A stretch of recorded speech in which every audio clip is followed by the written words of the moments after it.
Hey everybody, it is Nathan Selove with another episode of Amusing Autism. You might be noticing that this video is coming out on Thursday instead of Wednesday. That is because due to my schedule, I need to adjust it a little bit and start posting on Thursday instead. But still the same awesome content, and I hope you enjoy. So today I want to talk about something that a lot of autistics that I have talked to have also experienced.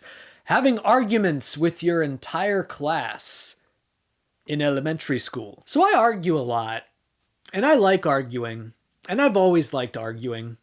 Evident by the fact that I'm now a public speaking teacher, so it's literally my job to teach people how to argue. But of course, everybody had to get their start somewhere. Now, I don't remember where I got my start because I've been arguing about random things for as long as I can remember, but I can tell an early story of an example of an argument that I got into that really fueled my love for the action. And that is a specific argument that I had with my entire first grade class over one of the stupidest things ever. So I grew up having a pretty good understanding of directions. You know, I learned at a very young age that the sun sets in the west and rises in the east, so I'm usually able to figure out directions based on the position of the sun. In fact, one time I even navigated through central Virginia without a map because I had run out of battery and I hadn't bothered to pick up a paper map just by using the sun as a compass. But that's another story, and if you have known me for more than a year, then I've probably already told you that story. Anyways, I had an argument with my entire class over which direction north was. They thought it was up, as in up. So me, being a good Samaritan autistic, was thinking, well, I mean, if I was saying something as stupid as that, then I would want people to correct me, so I tried to make sure that they were corrected. Because apparently they didn't put together that maps are flat.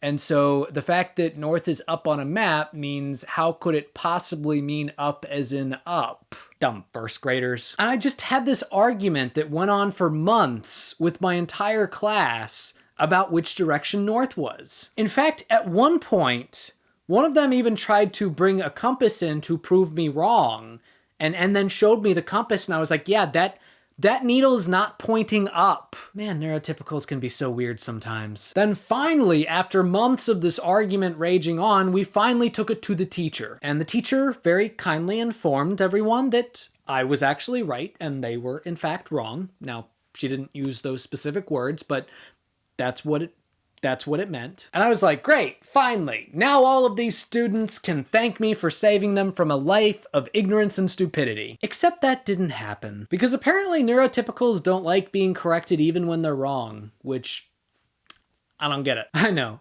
You're probably thinking that I was a pretty popular kid.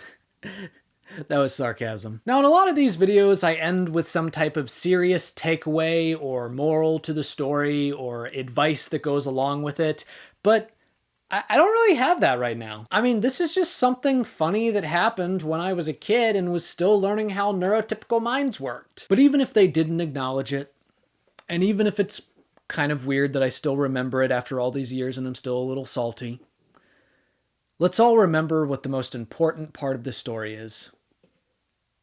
I was right and they were wrong.